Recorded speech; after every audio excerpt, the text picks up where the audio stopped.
Hilabete falta da Behobia Donostia lasterketarako, eta aurten berezia izango da garun paralizia duten hainbat adingaberentzat. Euren gurasoek diote on egiten dietela lasterketa hauek emozioa eta alaitasuna asaleratzen laguntzen baitiete. Bide batez, gurpil aulkiak eramateko voluntarioak eskatzen dituzte. Jakesentzat lasterketa berezia izango da aurtengo Behobia Donostia. Aitak lagunduta aterako da.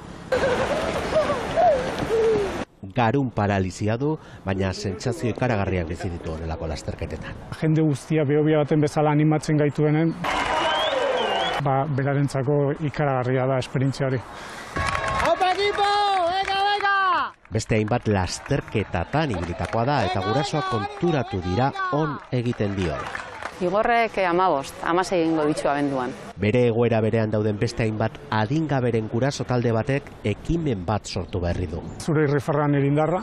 Eta voluntario bila dabiltza lasterketen zati ezberdinetan laguntza izan dezaten. Horretarako bolondresak behar ditugu, segu bakarrik ezin dugu aurra eraman lasterketetan. Astebukaretan kirola egiteko eta aukera gutxi egiten ditugu, eta holako voluntario eginetan lagundu izatea guretako importantea, eta julen ondo pasatzen da.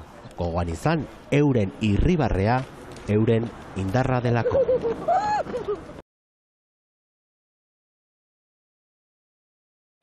Para Jacques, la Behobia San Sebastián de este año será especial. Será un participante más acompañado por su padre. Tiene parálisis cerebral y acudir a este tipo de eventos le aporta sensaciones increíbles. En la Behobia, desde el kilómetro 1 hasta el kilómetro 21, que está todo el mundo animando, para ellos es un subidón.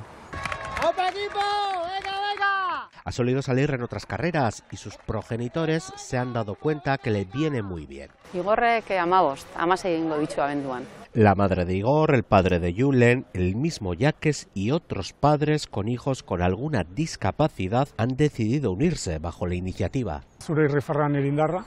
Tu sonrisa, mi esfuerzo. Buscan voluntarios para que les ayuden en diferentes tramos de la carrera. Necesitamos que nos acompañen y nos ayuden durante el trayecto. La gente les conoce y se hacen visibles a la gente, y es una forma de hacer inclusión también. Porque recuerden que su sonrisa les empuja a ellos a seguir adelante.